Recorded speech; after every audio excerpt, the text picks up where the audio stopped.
All right, we'll go ahead and get started then. The purpose of the presentation today is to bring everybody up to speed on what's new in CATIA and the 3D Experience platform. My name is Susan Crowden, and I'm the Director of Sales here at Vias. And today the presenters will be Glenn Larson, our manufacturing subject matter expert, and Adrian Torrell, who's also a CATIA expert. Next slide. Who we are at Vias 3D. So at Vias 3D, we've been around for 6 years. We're a Dassault Systems Platinum Partner. We're a Dassault Systems Educational Partner. We have industry in multiple, we have experience in multiple industries, such as oil and gas, petrochemical, aerospace, nuclear, med device, etc. Our team consists of more than 200 employees now in 6 short years, with many PhDs and higher education accreditations in design manufacturing, structural mechanics, fluid dynamics, electromagnetics, optimization and reliability, data analytics, and system architecture. We provide engineering and PLM, which is product lifecycle management consultancy. We do training, sales and support, automation and customization around these products. And we have a presence in the US, Canada, Mexico, India, and Turkey. Next slide. And who is Dassault Systems? For those of you on the phone who are new to Dassault Systems, they are the leading developer of CAD, CAM, and CAE software around the globe. They have more than 120 interrelated software products. I think that number is actually low. I think they have more. They're serving 11 industries, again, including the same industries that we tend to concentrate on, transportation, aerospace, marine and offshore, etc., enabling the implementation of design, analysis, manufacturing, and post-production support systems. There's more than 22,000 people with 12,600 worldwide partners, and we are one of those partners. That encompasses 290,000 plus enterprise customers. And Dassault is about $5.4 billion in annual sales. Next slide. Our value at Vias 3D is digital transformation using the 3D Experience platform. It allows us to connect for collaboration to foster communication and innovation. It allows us to process and efficiently manage product development and changes. We have social and collaborative apps, 3D modeling apps, simulation apps, information intelligent apps, all running on the 3D Experience platform. Next slide. So now I'm going to turn this over to our presenters, Glenn Larson and Adrian Torrell.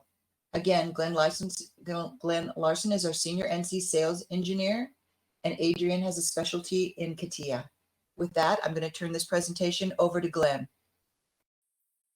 Thank you, Susan. I appreciate it. Again, my name is Glenn Larson, and we've got three key areas here that are kind of really exciting. And some of them, if you look, the engineering excellence new features is the third portion. That's what most of you might be interested in, what's new, and actually some of the software. The first two sections are kind of what's new as in applications available. And these are exciting for where the future is going for engineering, as we'll explain going forward. Next slide, please. So sustainability, it's a word we hear a lot today. Sustainability is, if you take a look at the Earth, we've only got one Earth. It only has so many usable minerals and components in it. And, as we use those components, what do we do to our atmosphere? And so if you can look at what sustainability means, it means being able to build products and use products that can have a low impact on emissions and, our global environment, and also have reusability. Next slide, please. So just to take a look at sustainability and where we've gone, the development and sustainability in products involves a deep knowledge of their full life cycle, which means not just, where does the raw materials come from, but, how do we get them there? Where are they going, and what do we do with them when we're done, right? So if we look at a can 60 years ago, it was 80 grams. Now we're about 13 grams. You know, if you can imagine if you had to haul these things across the country and pay for the gas, what the difference in price would be if anybody's hauled anything. Next slide, please. As we enter the decade of action, companies urgently need to deliver sustainable innovations for a circular economy. But how can leading innovators consider a vast array of interrelated factors and understand their environmental footprint from end to end? Lifecycle assessment on the 3D Experience platform helps you discover the total environmental impact of products, processes, and services with contextual and reliable information for all. From raw materials to manufacturing and recovery, data is directly available from the earliest stages for designers and engineers to determine the best trade-offs and achieve measurable benefits. It's time to work together and empower your innovation teams to make smarter decisions fast. Put sustainable innovation at the heart of your business with the 3D Experience platform. So basically, what's new is we have 3 new applications. So we have the Eco Design Engineer, we have Sustainability Innovation Manager, which kind of sets the goals. So if you can imagine, you know, if you had a product manager that might want to set some goals, they might want to lightweight something, they may want to strengthen something, you know, any of those goals that they may want to hit. There's a manager that can do that manager role. And then Sustainable Innovation Analyst. And so that role allows you to, you know, analyze, really look at different options, you know, and give some measurable charts and things so you can display this, you know, to an audience and to your colleagues as a whole to demonstrate how you might impact something. So the next slide, please. Then we have another video. So the CATIA role, and so this is the eco design role. So let's suppose you're a designer and your manager is giving you some targets to hit. You can really look at how you can change everything, not just on the component itself, but on the digital twin. So, you know, if you can imagine you're using manufacturing and you're trying to hit some targets. If you can look at some of the things here, you know, we have water usage and go back CO2 emissions.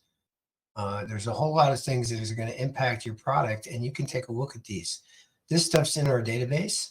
So this isn't data that you guys have to input. I mean, there are data inputs you have to put in, but there's actually a database full of these values that will give you kind of help in analyzing this to find the right solution. And you can kind of see all the things that impact it in the list here: transportation, CO2 emissions, fossil products, and, you know, even right down to the human activity of how this product's used or moved.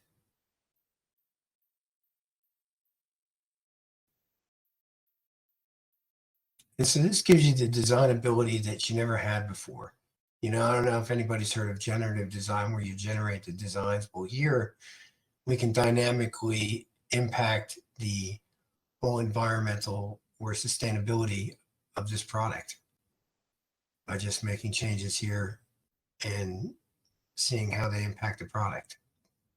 You see, everything's dynamic. It's going to show you what you're, you know, what are you impacting and how did that change affect what you did? That's actually an important point, Glenn, is that when we talk about environmental impact, we usually think about the CO2 emissions, and there is a lot of them that are involved in the process, like how much land is used, how much water is used during the process. So one of the advantages of this new role is that it includes this huge database that can indicate us how it's the whole, how is the design of this product impacting in all these activities, and then they match that database to get this nice way to present the data, like for example, which one of these is like more impact on the activities, like for example, that would be the electronics or the plastics or things like that. Right, and that's right. And we mentioned water usage, and so I'm here in California, and so here in this state, it's a big problem, water usage, and how much we use, and mostly in agriculture. But in any product, you want to be able to have a low water usage, because if you're restricted, that could hinder the production of your products. So these are important things to do, not only to next slide, please. Not only to be good on the environment, but to help your process. Because if you can't get water and you need water to make your product, you're not going to be able to make it. So these things really do affect. You can see here the life cycle inventory for the whole digital twin, and we look at electric power generation. Anybody that's ever worked or owned a machine shop knows that this is a huge issue right here. What's your electric bill every month? And if you have 200 CNC machines, you're going to be using a lot of electricity. How you run those machines may impact how well you're able to make profit on your product. Transportation, we can see this in inflation, how this has affected inflation, and how important this becomes if you're a company building a product that goes on the shelves for consumers. How, if you need to get that product, are people going to buy it? Is it going to be too expensive? So how do you lower that cost? Manufacturing of batteries and accumulators. How well do we store data? This is big in the auto manufacturing, where we're looking at, how big our battery capacity is. How can we store more energy? Because everybody wants an electric car that goes further. The raw materials usage. How is this important? Even if you could think about somebody with a machine shop, the cost of metals going up, the lower usage of metals, and you think about, machining versus 3D printing, the difference in the material usage there and the material waste. These are all things that are going to impact your cost of the product and your ability to make money. So, and of course, materials recovery. Some of this stuff is mandated. There's companies that are packaging companies, a lot of times get credit from the government by reducing the amount of plastic they use. So, it's kind of important to really look at this from an aspect of making money. Next slide, please.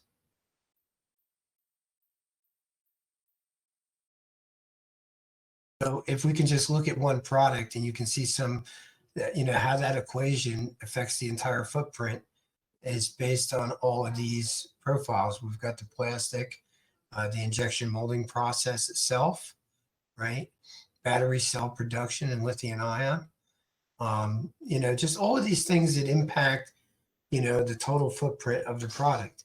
And there might be a day when the government, maybe, hey, you get more tax credit for having this lower footprint. And I think there is some initiatives now for that in the automotive industry, but every industry might be impacted by this at some point. So it's kind of important to understand that it can be done.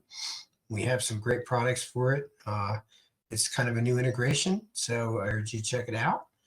And with that, let's go to the next slide, which I think might be a video. And we have one more. Oh, we have one more slide.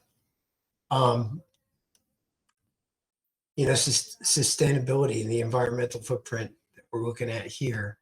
And, one of the things we know, and we're going to, one of the next segments is on weight and balance. And we can see how the weight and balance of things can really impact, not only the environmental footprint, but your cost to market. So, let's suppose you have a truck, just even, we can use an airplane as an example, but even a truck, the way a truck is loaded and weighed makes a difference on the cost of fuel to get it there, and the space that it takes up. If anybody's ever shipped a product at UPS, it's the size and weight that they charge you for. So these things are important. And the next slide, please.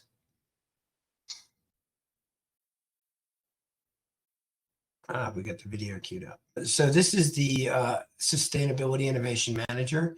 So this is the role that we talked about that kind of, enforces the changes in the product, right? This is the person that's going to set the goals for what the product's going to be. And so they can take a product, and this is an Innovia product, and you can see it's done in a widget. It's kind of cool because you can just come in here and start assigning, taking components and assigning some goals to them. In this case, it's going to be the human activity goal. Might be molding, injection molding. You can define this right down to every process. Because remember, if you're building a digital twin, you're going to have the MBOM and the manufacturing of everything that's going to relate to this. They're going to tie together.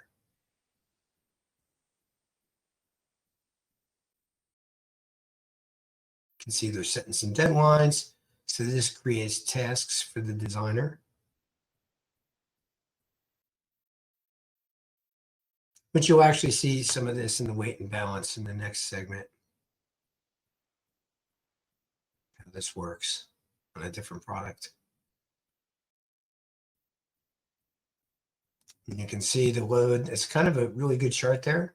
That shows you the things that have the most impact in a quick view. So where do you go? You always go to the thing with the biggest impact.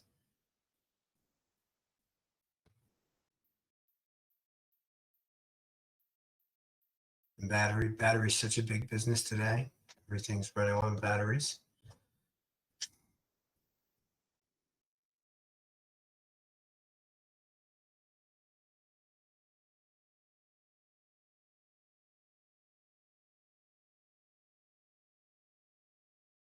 So you can see this. Go ahead. Go ahead. Thanks. Well, as you can see, this is a role based for managers. So this would be a role that would be very used from now on. This one is the role that set up the objectives for the company. So let's for example that you got this environmental policy that you want to achieve this goal. And this role is the one that manages all the eco designers. So he set these objectives, and after that, he can see relevant information where it's the footprint going in the manufacturing, in the transportation, and which components, as Glenn has mentioned, if that would be the electronics, the lithium-ion battery, or all the human activities. So the idea of this manager is to have this view of all the life cycle and their impact of the product in the environmental aspect into this. So that way you can create comparisons. So for example, you can compare two different products and see which one is the one that is polluting the most, and compare that to the cost. So the idea here is that you can perform more key decisions in the developing of your product to reduce your environmental footprint while keeping the performance.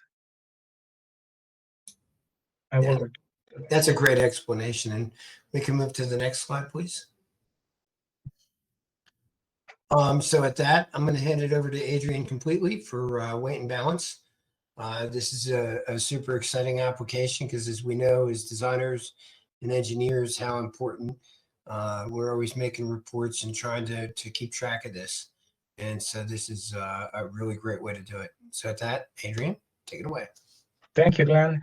So yeah, as we can see, weight and balance has an important impact on the environmental footprint, but we know that also it impacts different aspects of our program. Like for example, the performance, we just need to accomplish some objectives and to keep the quality of our product while balancing the cost and obtain the most profit of that. So weight and balance becomes like a key performance driver while we are designing. And that's why this has driven us to release or to have a new role focused specifically on weight and balance. So we'd like to introduce you some of the challenges that we are handling when we are managing weight and balance. First one is that you got data, and we get a large amount of data coming from different teams, different sources in different formats, for example, and we need to validate that and get that data view from outdated files into some updated and very how do you say that, like updated data that we can use, and you can perform your targets and your analytics. So the target is to get great information, access to any stakeholders, and embark them to solve issues identified and converge towards the program target. So what I'm talking about is like, for example, we usually provide that data, and we get also that data from different stakeholders, suppliers, and we need to have that data up to date and manage that data during the whole product life cycle. So for example, for the analytics, something that we need to do is to reveal and assess an accurate status of the weight maturity along the product life cycle. So this is very important because we will be sharing this data as we are moving forward into the program. So we need to be that accurate as much as possible to perform this decision. So that gets us to the problem. We need instantaneous access to this to reduce the time of build with the full insight of the weight on the configuring product definition at any stage on large assemblies. So let's imagine, for example, the impact of this into the automotive industry, or maybe the space and defense industry. So what's the weight of my car? And I just like to mention this. This is an example for the automotive industry, but as I mentioned before, this can apply for high tech. If you are in marine, if you are in aerospace and defense, the weight is a metrics on the performance, and the general performance. It's not a single value. And we have three main metrics, or the main indicators that we want to have that the most accurate and all the time, which would be the weight, the center of gravity, and the inertia matrix. These are the three metrics that are the most important when we are talking about weight and balance. And what are the components that assess the metrics of any program? It's the sum of the mass of its components. And we got different components that are involved into this. We got supplier data in a third-party tool. So for example, our OEM will receive all this data from all tier ones to two, and you can have that information into a different tool and integrate that directly into the tree experience. Of course, we can have the data that was designed in CATIA inside the digital mockup, which for those who don't know, the digital mockup is the way that in which we create these digital models, and allows us not to avoid the need of physical prototypes. So another input that we can have is CAT designed in another system. It could be like a different system that maybe one supplier gives us. We can integrate that directly into the tree experience. And of course, and one of the most important are the multidiscipline data that came from fluidic systems, mechanical systems, the composites. If you're working, for example, aerospace, that would be a huge amount of your weight. And the electrical systems, of course, for example, automotive and aerospace, that's a considerable part of the weight. So all this putting together would be the whole metrics of my car, and this gets relevance as we are moving out into the life cycle. Okay, so now we got a video. This is narrated, so I will just let you hear, and we'll discuss later what the weight of balance advantages are. Okay, so I'm sharing the fourth video. Let's go through an example of a motorbike scenario to understand some tasks covered by a weight designer, where the idea is to have an improved performance in terms of weight. Carol, the designer, after finishing the detailed design, computes weight based on 3D geometry and material definition using the weight definition BI essentials command.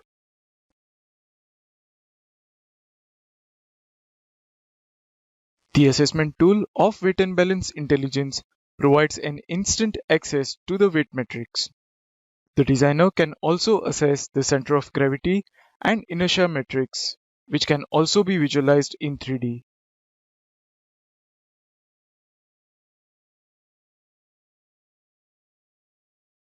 To complete the assembly, she looks out for the tire component provided by the supplier.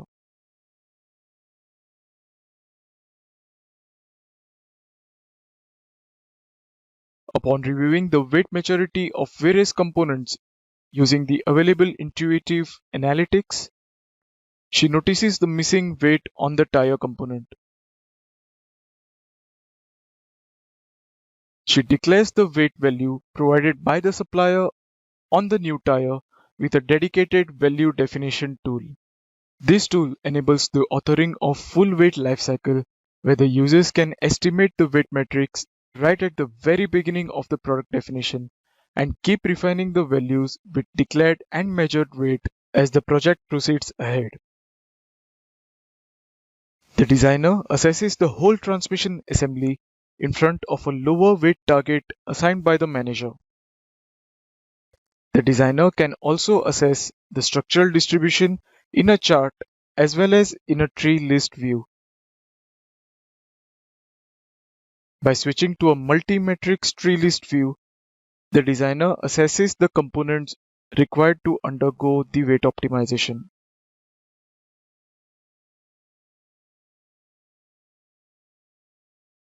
The designer performs the design modification to optimize the weight of the swing arm component. He then updates the weight characteristics with PLM update to consider the swing arm design change.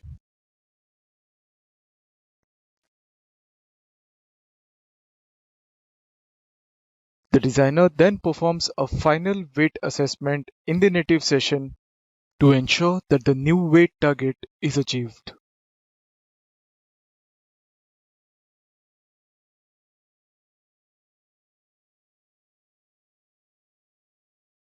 Okay, then, so let me get a little bit deep into how these roles are managed. So, for example, we'll have a weight manager. This is the person in charge of the assessment of the product weight distribution in 3D. So that means he will be one of the users that set the objectives for weight and balance app. Okay, then you got the weight engineer, which is the one who will track the evolution of the design regarding the weight and balance targets, and he will be in charge to ensure the right performance. So you have seen that we use some of the interesting and most useful tools in CATIA, like, for example, functional generative design, which is the one that changes the part that allows to reduce material while keeping the resistance of the parts and accomplish, of course, the performance. So this is the engineer that works directly with the designer and all the different systems teams to coordinate these properties and information and to ensure that these objectives are getting accomplished. So then we got the mechanical designer. This will be like a role that you will know. This is the one that will modify these parts that will help accomplish the targets about weight and balance. All these metrics in collaboration with the manager. And then we got a high profile, which is the weight consumer. This is the one which will consume all the metrics and as a key driver. So it's the one which is going to make decisions to ensure all these changes as, for example, the cost analysis. We got a different video. The weight and balance manager role focuses on the user profile of a manager, performing tasks like setting up weight targets and monitoring the weight maturity along the project using the weight trends. Let us understand how Jacques, the manager, decides to improve the performance of the motorbike transmission in collaboration with a designer. The manager assesses the product performance anywhere on web in a dedicated assessment web app. He performs a carryover operation to improve the weight performance of the rear transmission subassembly. He creates a new version of the swing arm and excludes the tire in search of a better performing tire from the supplier. The manager has an instant access to all the configurations. He loads the new Optima configuration in the target definition web app and plans a new lower weight target. The manager also assigns an estimated budget weight for the missing tire component in the value definition web app.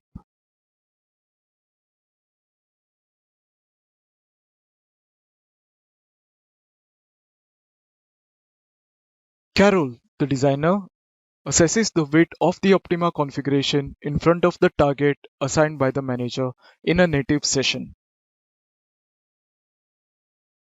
The assessment command provides an instant access to the weight matrix with tools like structural distribution, weight drill down, along with other analytics. The designer performs the design modification of the swing arm component. She also looks for a better performing tire from the supplier.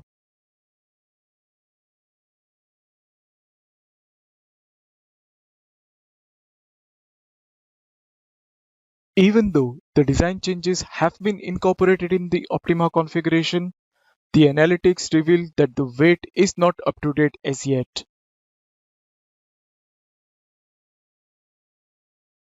The designer then declares the weight value provided by the supplier on the new tire in the value definition command and then removes the budget allocated by the manager.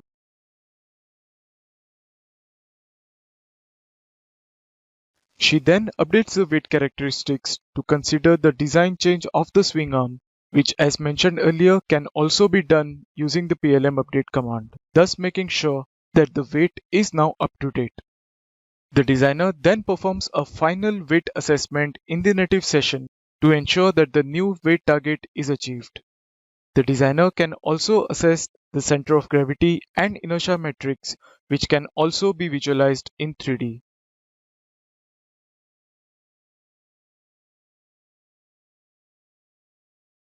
The manager can monitor the product's performance anywhere and anytime during the entire project on web.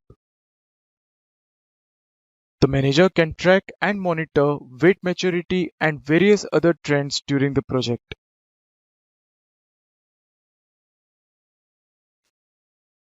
And finally, when the design modifications are done, the comparison tool enables the manager to make design decisions easier by comparing weight performances of all configurations.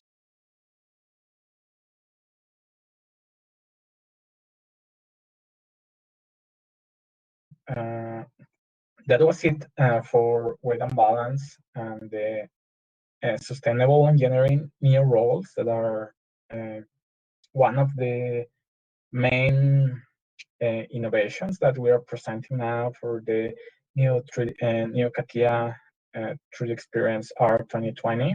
Those are new roles that are included now on this release. So now for all current users of CATIA, we got some engineering excellence new features. So these will be some features that you may be more used to.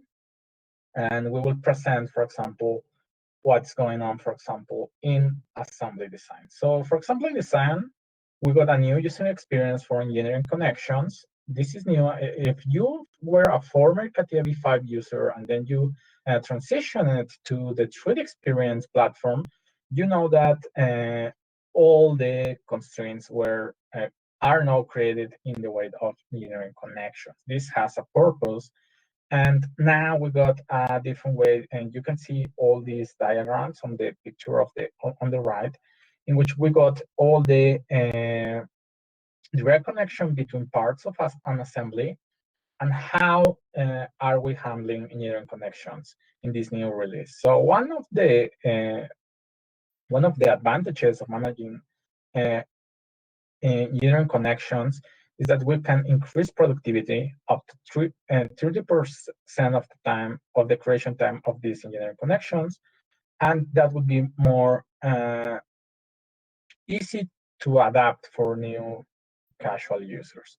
So we will have different templates in the constraints wizard, enabling and promote the company-defined best practices for engineering connection. And one of the main advantages that we will have is that we will have this similarity with motion joints in order to ease users training, and especially when we are working, and I will stop reading at this time, is when you are working with engineering connections, you will usually manage that in the way that the product works, and that will ease and the product gets motion.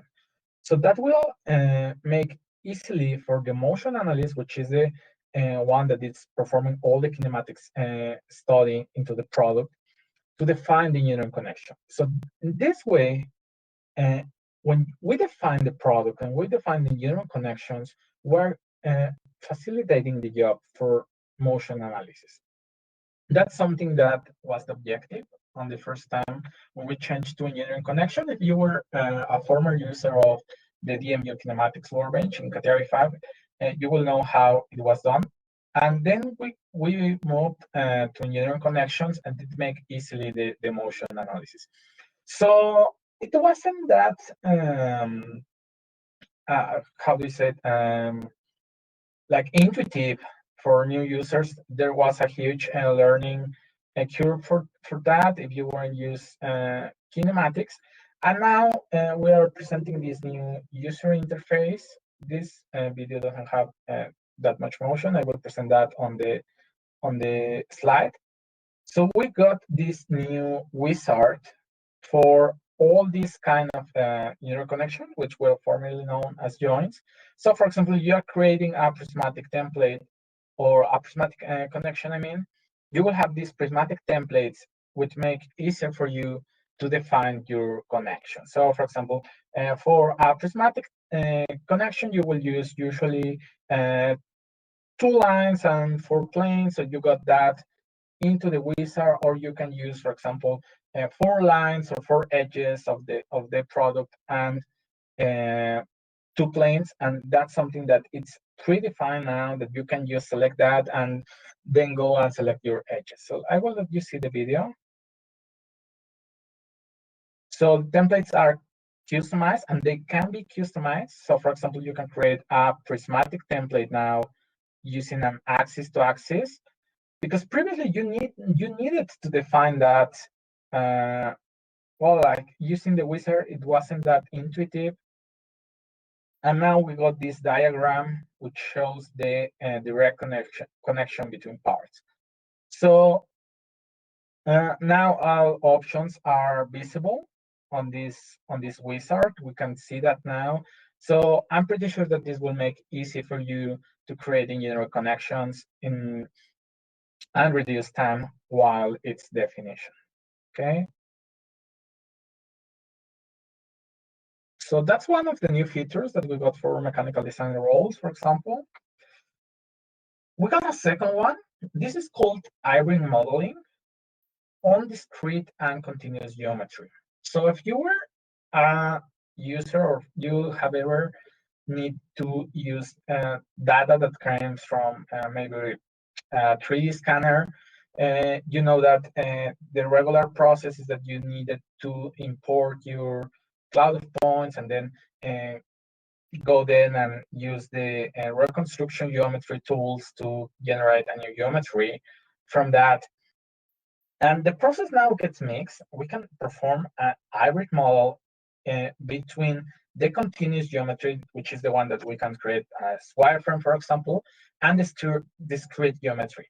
This can be used for review and simulation. So, for example, that will help us to use design around reality and design from reality by the reuse scan geometries. So you can see that we got a model that was already scanned, and we have that that geometry. We formally needed to create the curves and then manage that directly. Well, that was the discrete model, and then we needed to transform that using the reconstruction tools of CATIA by creating the geometries, creating the curves and all the curves and the surfaces, I mean. And now we can handle geometries when the continuous geometry is not required for downstream use. That's very important. We'll be using that in this context just by managing the two of them. And of course, we will reduce the time by removing the discrete into continuous geometry. That complex transformation in what you needed to reconstruct all these surfaces from the discrete geometry, which is the cloud of points, into surfaces and then manage that. Now, I would like to show you the video. How are we accomplishing that now? So this is a 3D scan model that we got. This came from well, an automobile. And so we import the STL using the digital shape preparation, which will be the cloud of points, right? So we'll have this mesh.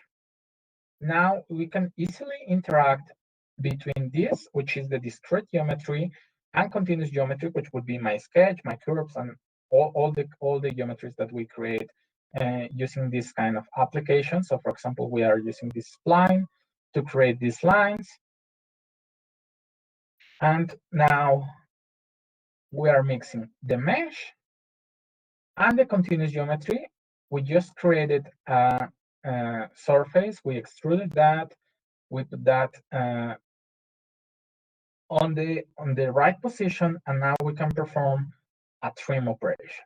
So we will trim this operation, and we can mix this with the discrete geometry. So well, that's a very cool function. You can see that's associative, so we can modify the continuous curve. We can see that we can apply some material to the discrete data and to the hybrid model that we just created. And now we can manage that. Of course, this is one of many applications that this could have. We can, of course, if you are into a different process, you can manage all this information to create different shapes, to modify the product. But you can see that we didn't have to reconstruct the surface from that model, that data that we use the digital shape preparation. And you know that the different process would be like reconstruct all the surfaces, and then you can reuse the data into drawings, for example. So it's a new functionality that is presented now on the new release, the 2020 release of CATIA. Okay. Another one that we got, I don't know if have you ever tried to create a text and to create like letters into a tree shape? That was something that was formerly used. If you were a CATIA v5 user, you know that this is something that you needed to create, like for example, in a drawing, and then create that drawing, and then copy that data into a sketch, and then use that sketch to create a pad or something like that, for example. So you can create these notches in your product, or this text, like for example the one that we are showing here on the wheel. So now texts are created in the Sketcher app. So they are not featureized. That means they are a feature now, and we can create that. We can modify that at any time without the need of regenerate all the sketch, and we can change the text and things like that, for example. So that's a very cool feature. You can update the text and the corresponding sketch at any time, and the geometry will be updated accordingly. So let me show you a video of this. It's one of the coolest features that we have, especially if you're creating or customizing your products. So, for example, we got this dialing here.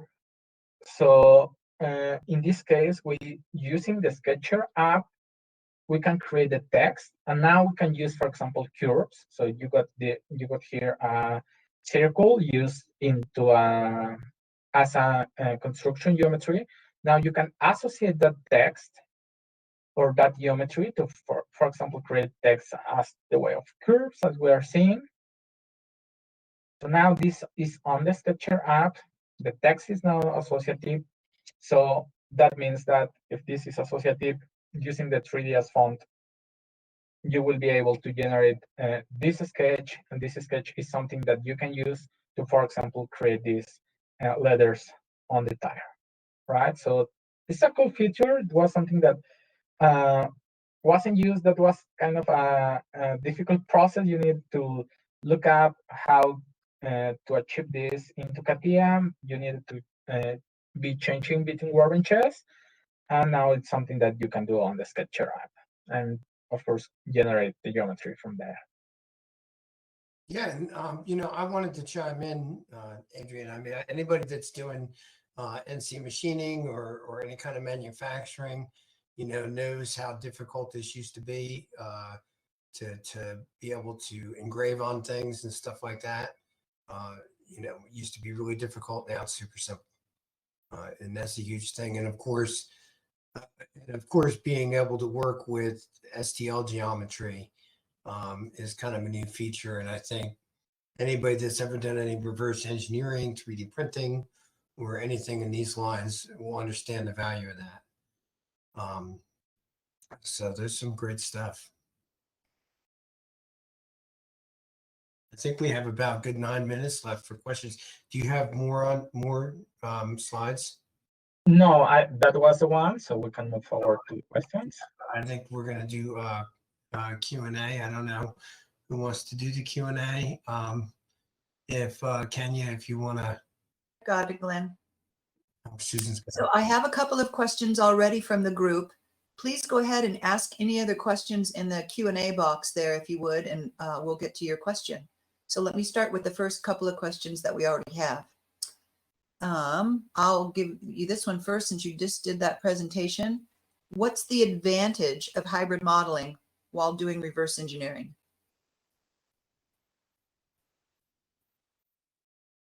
Adrian? Yeah, I'm sorry.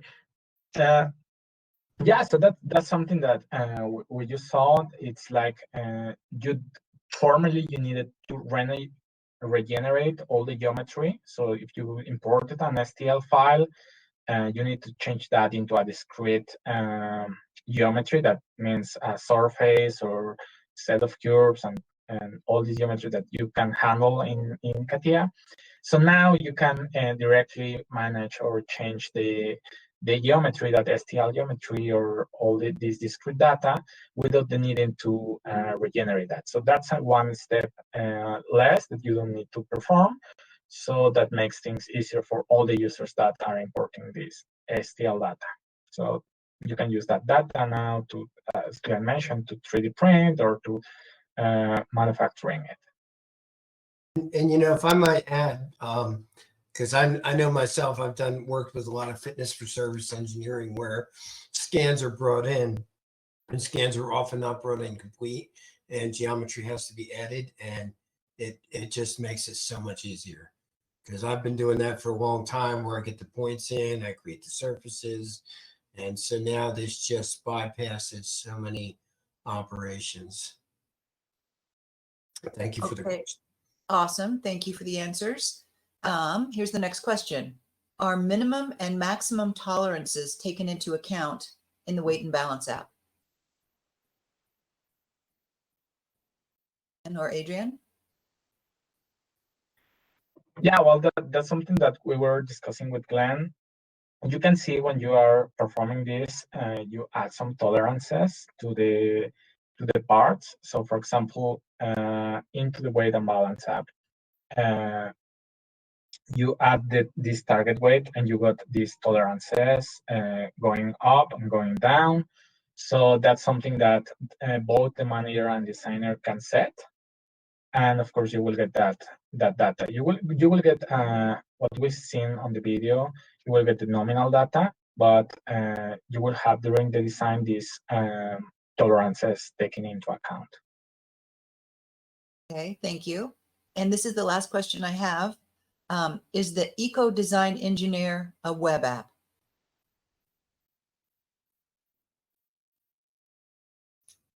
The design engineer is not a web app now. The Eco Design Engineer, I think, is part of the tech client because of any design, if I'm right, Adrian. And then it's just it's the manager app that's an Innovia app. So Yeah, that's right. Right. So the designer still gets the tech client. Okay, so the design side is still thick, but the manager or the evaluator is a web app or can be provided as a web app. Okay, are there any other questions? I think we don't have any other questions. They are just requesting information, Susan, about the accredited courses that we offer. So we can send that information. Okay, well, if there aren't any more questions, we are approaching the top of the hour. I want to thank everybody for your attendance today, and we will see you on our next webinar. Thank you so much. Thank you. And thank you, Adrian. Thank you.